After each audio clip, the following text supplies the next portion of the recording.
On est parti dans un nouveau best-of autour de ce qui s'est passé dans notre beau pays, la France. Et on va regarder pas mal de petites choses. Il y a Macron qui a eu quelques petits soucis à New York. Il a eu quelques petits soucis à New York. On a des journalistes de France Inter qui insultent des gens allègrement avec les pires insultes. On a un peu à boire et à manger. Il y a du Sarah Knafo, il y a du migrant, veux-tu en voilà, il y a du grand remplacement. Il y a plein de choses dans cette vidéo. Alors on est parti sans plus attendre avant que je mette ma fenêtre juste là. Voilà. Donc on commence avec ça. Ici, on a, pendant l'affaire Le Grand Cohen, l'essayiste François Morel, bonjour, qui traite la rédaction du mag L'Incorrect, donc le magazine qui a révélé les vidéos prises en soum-soum de Patrick Cohen et Thomas Legrand et les deux autres mecs du PS. Donc il les traite de fils de flûte et de dents fumées. Voilà, en direct sur France Inter, et ça ne pose aucun problème. On va écouter ça, vous allez voir, c'est hallucinant. Fils de pute. Bonjour. Enchanté, je m'appelle Ali. Non, pardon. Fils de pute n'est pas une insulte que j'utilise dans la vie courante. Au moins pour deux raisons. D'abord parce que le fait d'être l'enfant d'une personne ne vous rend pas responsable de la personne dont vous êtes l'enfant. D'autre part parce que la condition de travailleuse du sexe n'implique pas que vous soyez indigne du respect que peut réclamer n'importe quelle personne humaine exerçant ses activités avec cœur et honnêteté. Enculé est également une injure que généralement je me refuse d'employer, car le fait d'être adepte passif de la sodomie n'implique pas à mes yeux que l'on soit une personne infâme. Et j'avoue que ce sont cependant ces deux invectives communément considérées comme outrageantes qui me sont naturellement venues à l'esprit quand la semaine dernière j'ai appris l'épisode de la vidéo volée où l'on voit Thomas Legrand et Patrick Cohen discuter avec deux responsables du PS. Les contempteurs de la pensée unique, mais adeptes des pensées toutes faites, ont aussitôt dénoncé la collusion entre pouvoir politique et pouvoir médiatique. Et j'avoue qu'en l'occurrence, je ne vois pas bien la collusion quand des hommes politiques rencontrent des journalistes dont la spécialité est justement la politique. On ne découvre pas ces quatre personnes. Donc pour eux, ils ont toujours pas compris qu'en fait, ce qu'on leur reprochait, c'est pas simplement de rencontrer des politiques, c'est d'être de mèche avec eux et de comploter pour faire élire un candidat plus qu'un autre. En train de passer des vacances ensemble ou se goberger dans un restaurant étoilé, on les voit juste attablés à la fois devant et dans un café. Si un journaliste scientifique rencontre un grand chercheur, il n'y a pas de collusion. Si on surprend un journaliste spécialiste... Sauf si le grand chercheur dit aux journalistes de ne pas parler de tel effet secondaire, par exemple, quand il parlera de son médicament ou de sa recherche scientifique ou peu importe. C'est quand même pas compliqué, putain. De l'écologie rencontrant un fabricant de toilettes sèches, à moins d'avoir un esprit de merde, on ne voit pas non plus la collusion. Ah, trop bien, bravo François. Oh, c'est rigolo. François, voyons, vous avez dit les termes. Vous avez dead ça, François, bravo à vous. Ce qui me paraît choquant en revanche, c'est que des individus aient filmé une conversation privée et l'aient diffusée sur les réseaux sociaux. Ouh là C'est là. en invoquant ces individus malfaisants que les deux insultes précédemment citées me sont venues à l'esprit. Ce qui me paraît incroyable, c'est que cette pratique profondément choquante, si l'on a un minimum de conscience, n'a pas l'air de bouleverser des démocrates moins le quart qui relaient cette vidéo honteuse comme si c'était normal. Ce qui me paraît désolant, c'est que désormais les brasseries, les cafés risquent de ne plus être des endroits d'échange où l'on peut parler librement. Je vais même pas. Ce qui me paraît inquiétant, c'est que désormais, pour avoir une conversation normale, il faudra systématiquement trouver des endroits de repli à l'abri des micros et des caméras totalitaires. Ce qui me paraît Totalitaire. Hein. hallucinant, c'est que des ministres sans foi ni loi utilise la vidéo volée d'une conversation privée comme argument pour accuser deux journalistes d'être indignes de leurs fonctions sur le service public. Ce qui me paraît très non professionnel, c'est que des journalistes n'aient pas à cœur de contredire les mensonges proférés publiquement par Rachida Dati. Mais surtout, ce qui me semble désastreux, c'est que la vidéo volée a permis la suspension à titre conservatoire de Thomas Legrand, puis la décision du journaliste d'abandonner le débat hebdomadaire qu'il devait assurer. On voudrait préparer la mainmise programmée de l'extrême droite sur le service public, qu'on ne s'y prendrait pas autrement. Merci François Morel. Merci François, vous avez dead ça, vous êtes incroyable, c'est magnifique. Bon, vous avez vu, hein, ça pue l'hypocrisie et la gauchiasserie incroyable de ces gens. Bref, on va repartir sur les trucs un peu plus fun, regardez ça.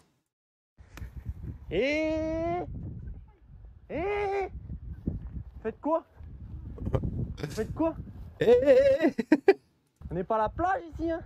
Vamos à la plage là. Faites quoi avec vos tongs?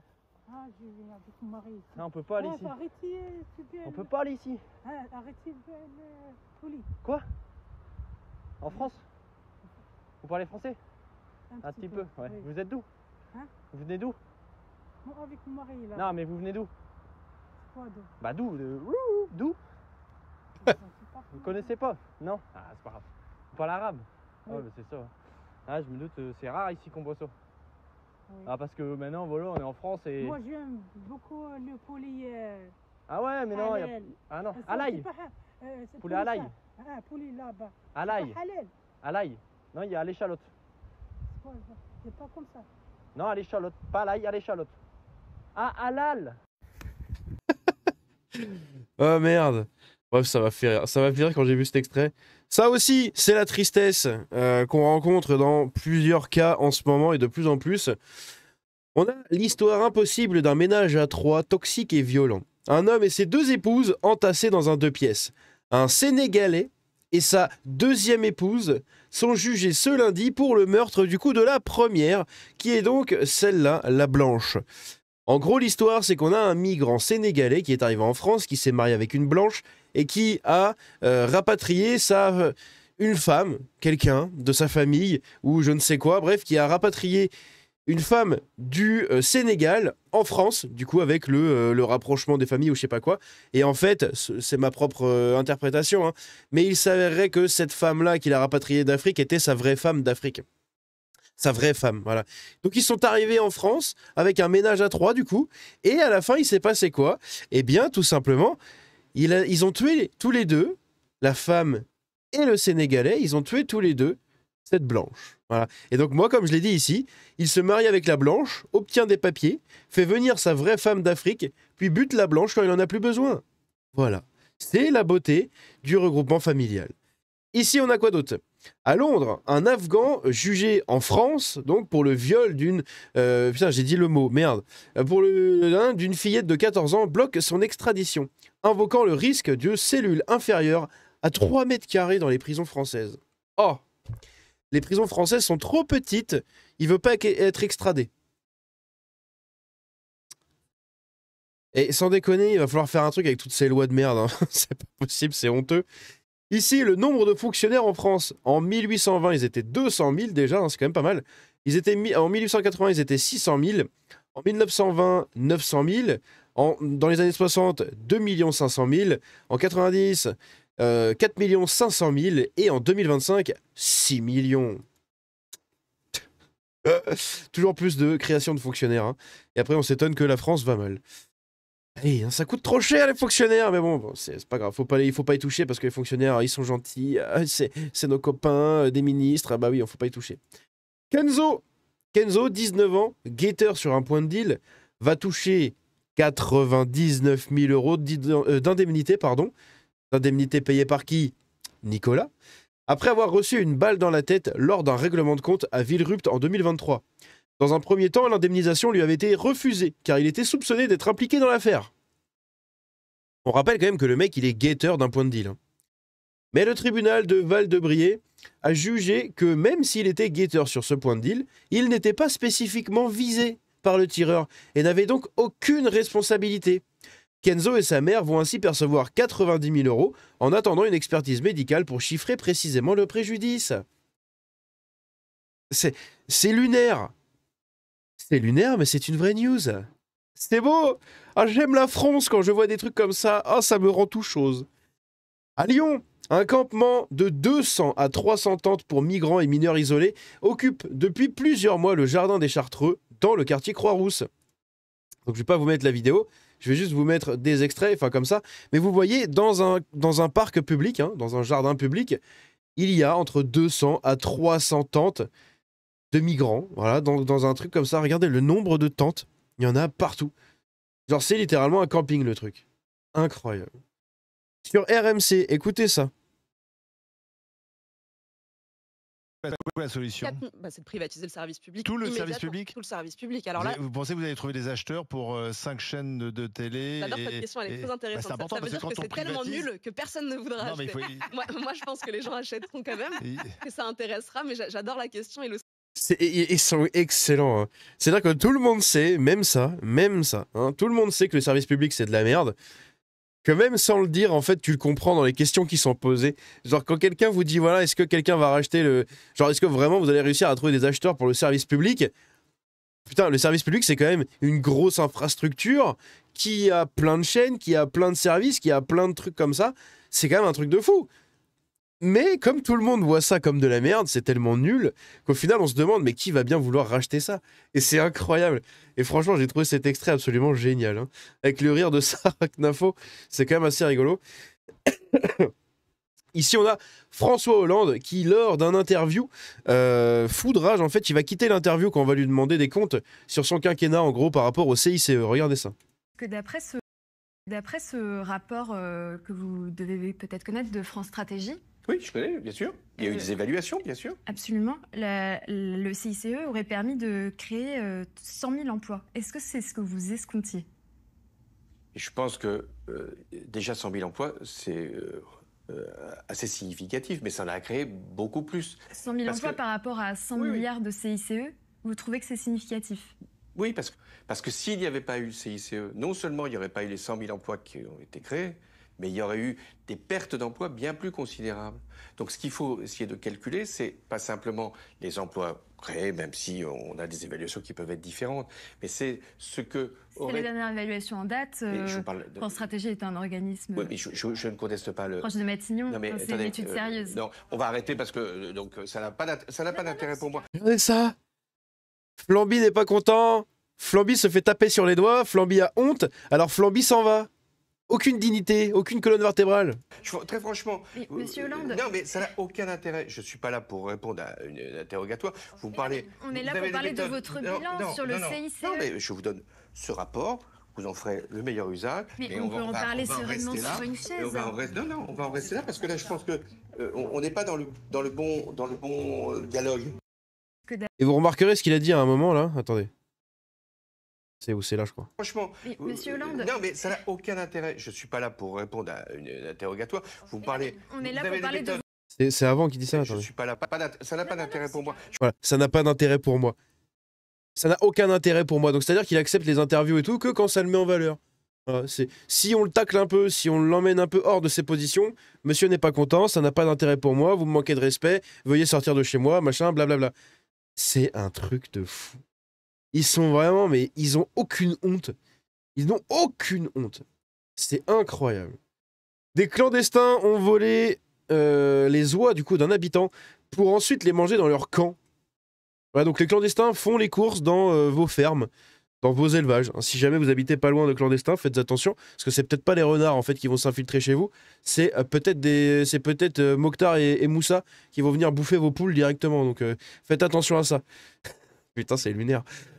Miskin, Coran, un collège du Nord enseigne la culture orientale au cours de français, provoquant l'indignation des parents. Après la leçon, les élèves ont dû faire des mots croisés pour trouver où placer wesh et wallah. Regardez ce mot, ce cahier. Je vais vous le dézoomer un petit peu pour que vous puissiez vous rendre compte de la dinguerie. On va regarder ça. Alors, ici, donc, on a un intitulé. Le parler jeune de certains quartiers s'est beaucoup inspiré de mots issus de la langue arabe. Déjà, il faut se demander pourquoi le parler de quartier s'est inspiré de mots issus de la langue arabe. C'est peut-être parce qu'il y a peut-être trop de mots dans la langue arabe. Complète ces mots croisés pour retrouver ces mots que tu connais peut-être. Voilà, donc c'est pour des enfants, on le rappelle, hein, quand même, c'est assez incroyable, c'est un collège. Hein. Et donc ici, nous avons par exemple en vertical le démon, le diable, l'esprit pervers, ce qui nous donne à droite Shaitan, voilà, juste ici. On a également Wesh, enfin là, Wesh, on a la Hesse, on a le Coran juste ici, on a Hapas, on a Wallah, ici on a Miskin, là on a Flous, et là on a le Bled. Voilà. C'est quand même incroyable. Si jamais vous ne savez pas quoi faire, enfin, pas quoi acheter comme cadeau à vos enfants, pensez à peut-être faire des mots croisés sur les mots islamiques, sur les mots arabes. C'est quand même incroyable. On enlève ça. On a quoi ici? On a le château de Chambord qui se casse la gueule, comme la tour Eiffel qui se casse la gueule, comme beaucoup de trucs dans le patrimoine qui se cassent la gueule. On a des églises dont on retire les clochers parce qu'on n'a pas de sous pour les financer. Par contre, on a des sous pour donner à l'Ukraine, la Palestine, à tous ces trucs-là. Là-dessus, il n'y a aucun problème. Mais on va regarder ça, vous allez voir, c'est assez lunaire. Majestueux. Monumental. Putain, il y a une musique, je peux pas le mettre. Bordel de merde, vous me faites chier. Il faut truc de droit d'auteur. Bon bref, en gros, voilà, hein. C'est comme quoi le château de Chambord en fait se casse la gueule. Il y a des plans de rénovation qui sont faits, mais on n'a pas assez d'argent. Vous voyez, regardez, il est tout fissuré.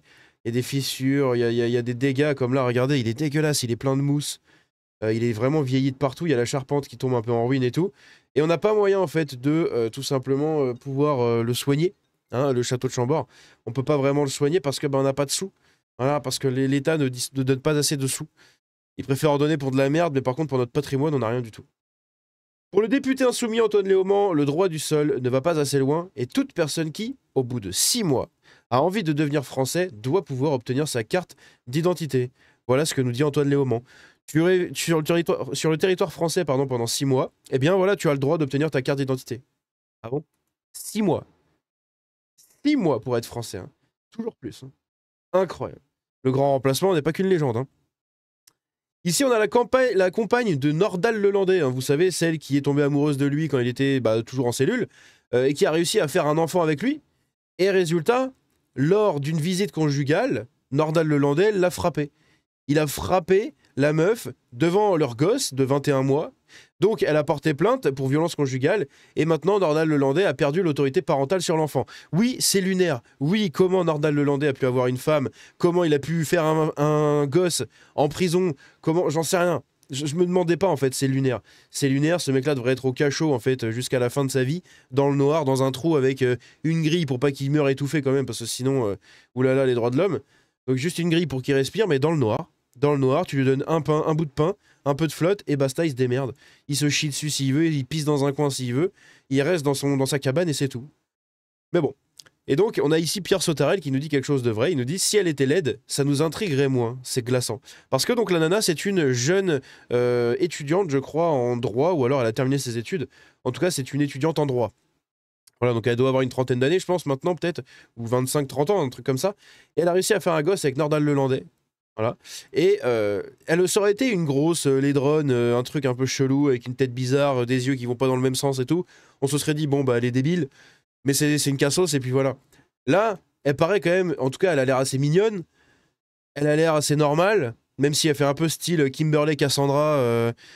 Tu lui aurais mis un piercing à l'arcade et des grosses TN, ça aurait pas été très choquant, mais enfin bon. Franchement, c'est un peu choquant, quoi. On se dit, mais comment une meuf comme ça, qui fait quand même assez mignonne, un minimum, qui est étudiante en droit, a pu se retrouver à faire un gosse avec Nordal Lelandais.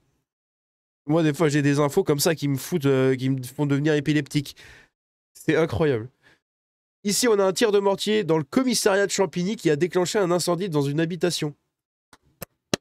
Voilà, bravo la France. Les occupants d'un appartement partiellement détruit ont dû être évacués du coup à cause des dégâts. Et voilà, la France. La fermeture de l'hôtel de ville pendant les journées du patrimoine en raison d'une intrusion de migrants clandestins. Voilà, il y avait les journées du patrimoine et on a l'hôtel de ville de Paris qui a été fermé pendant les journées du patrimoine où logiquement tout le monde vient pour visiter les monuments, le patrimoine français, etc. C'est gratuit, machin. Eh ben, c'est une journée. Cette journée-là a été gâchée à cause des abrutis de migrants qui sont venus demander des papiers et demander des trucs.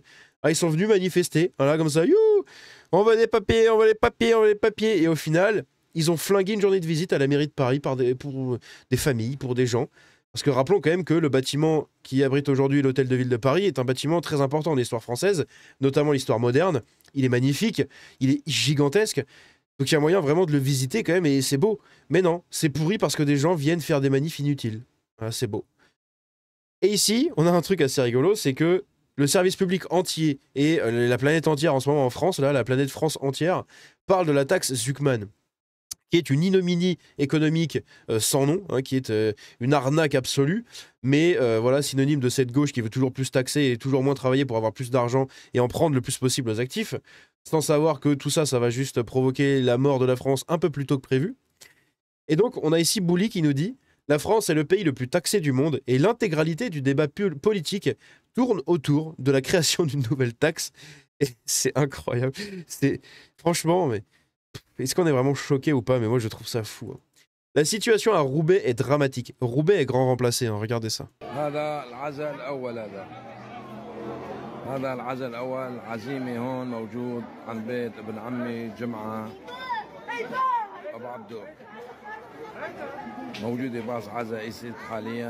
On se croirait au bled. Sans déconner, on se croirait au bled. Je l'ai montré à ma femme hier soir, la vidéo. Je lui ai dit, à ton avis, c'est où ça?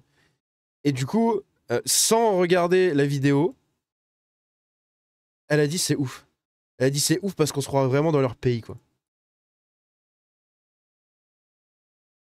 Franchement, moi je trouve ça, mais ça me choque. Littéralement, ça me choque qu'une ville française puisse devenir comme ça, en fait. Regardez, il y a des déchets partout, il y a des poches poubelles de partout, il y a des tags, c'est pourri, c'est moche. C'est un truc de fou. Et donc on finit avec notre cher Macron qui a été arrêté aux États-Unis. En fait, il a été bloqué par les flics, regardez ça. Donc quand Emmanuel Macron appelle Donald Trump car le convoi du président américain le bloque dans les rues de New York.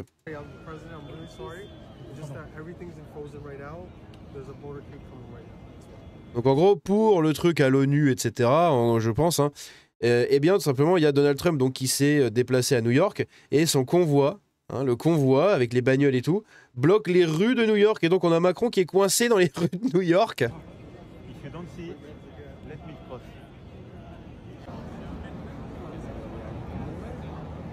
How are you? Guess what? I'm waiting in the street because everything is frozen for you. Donc il dit en gros, salut, ça va, machin, devine quoi? Je suis coincé dans les rues parce que tout est bloqué pour vous. Et donc Macron s'est retrouvé à marcher une demi-heure.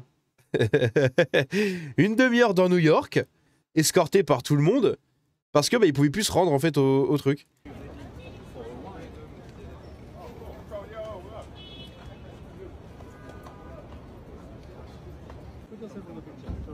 Là, regardez bien cette scène. On a ici un truc très intéressant. Macron qui prend des photos avec des gens. Il a une meuf à moitié à poil avec des formes généreuses à sa droite pour prendre la photo. Et à gauche, un muse. En tout cas, on dirait un muse, hein, mais je crois que c'est un muse parce que... Bref, je crois que c'est un muse. Et en tout cas, un rebeu à droite qui vient comme ça ici et qui vient sur sa main gauche. À votre avis, donc le rebeu va faire ça, regardez. Voilà. Il lui fait un petit bisou sur le front. Quand je vous dis qu'il est honteux, il est honteux, hein, Emmanuel Macron. Manuel. Bref. Donc, à votre avis, qu'est-ce qui lui fait le plus d'effet entre la nana à moitié à poil à sa droite et le mus qui vient lui faire un bisou sur le front parce qu'il a reconnu la Palestine? À votre avis, qu'est-ce qui lui fait le plus d'effet? Vous allez regarder ça.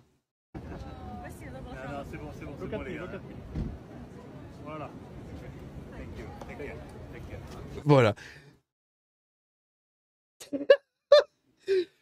C'est lunaire. C'est lunaire. Il remercie le mec de lui avoir fait un bisou sur le front. Regardez ça. Voilà. Il lâche la meuf, il en a rien à foutre de la meuf. Il en a rien à foutre de la meuf là. La meuf, elle est à moitié à poil et tout. Il aurait pu, je sais pas, jeter un petit regard, un petit truc, ou en tout cas, je sais pas, moi, se montrer poli, galant, j'en sais rien, bref, je sais pas. Non, il en a rien à foutre. Lui, tout de suite, il passe sur le mec qui lui a fait une bise sur le front.